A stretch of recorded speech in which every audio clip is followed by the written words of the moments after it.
नमस्कार स्वामी भक्तांनो. श्री स्वामी समर्थ. 13 मार्च ते 20 मार्च हे 7 दिवस स्वामी भक्तांसाठी अत्यंत पवित्र आणि महत्त्वाचे मानले जातात.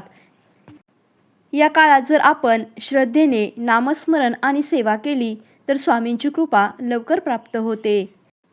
या 7 दिवसांमध्ये विशेष नामस्मरण सोहळा केल्याने घरातील संकटे कमी होतात आणि मनाला शांती मिळते आणि आपल्या इच्छा पूर्ण होण्याचा मार्ग खुला होतो.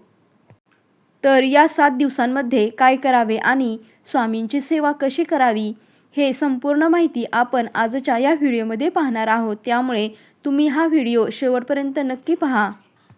या 7 दिवसांमध्ये आपल्याला स्वामींचे स्मरण करायचं आहे. दररोज सकाळी उठल्यावर स्वच्छ होऊन स्वामींचा फोटो असेल तर त्या फोटोसमोर किंवा मूर्तीसमोर आपल्याला दिवा लावायचा आहे आणि आपल्याला 11 वेळा श्री स्वामी समर्थ हा नामजप करायचा आहे. हे साधे नामस्मरण आपल्या आयुष्यात सकारात्मक ऊर्जा निर्माण करते. रोज संध्याकाळी छोटासा नामजप करा.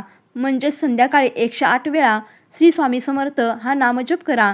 हा जप केल्याने मन शांत होते आणि स्वामींचे आशीर्वाद मिळतात. या 7 दिवसांमध्ये गुरुवारी विशेष सेवा करा.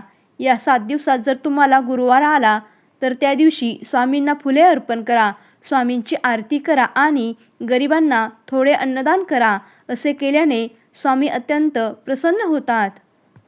ही 7 दिवसाची सेवा केल्याने घरातील नकारात्मक ऊर्जा कमी होते, अडचणी हळूहळू दूर होऊ लागतात, मनात आत्मविश्वास वाढतो आणि स्वामींची कृपा प्राप्त होते. हे 7 दिवस मनापासून नामस्मरण करा आणि विश्वास ठेवा, स्वामी नक्कीच तुमची मदत करतील. कारण स्वामी समर्थ नेहमी म्हणतात, भिवू नकोस, मी तुझ्या पाठीशी आहे. असेच भक्तिमय व्हिडिओ पाहण्यासाठी चॅनेलला सबस्क्राईब करा आणि व्हिडिओ आवडला असेल तर लाईक करा, शेअर करा आणि चॅनेलला सबस्क्राईब करा. धन्यवाद.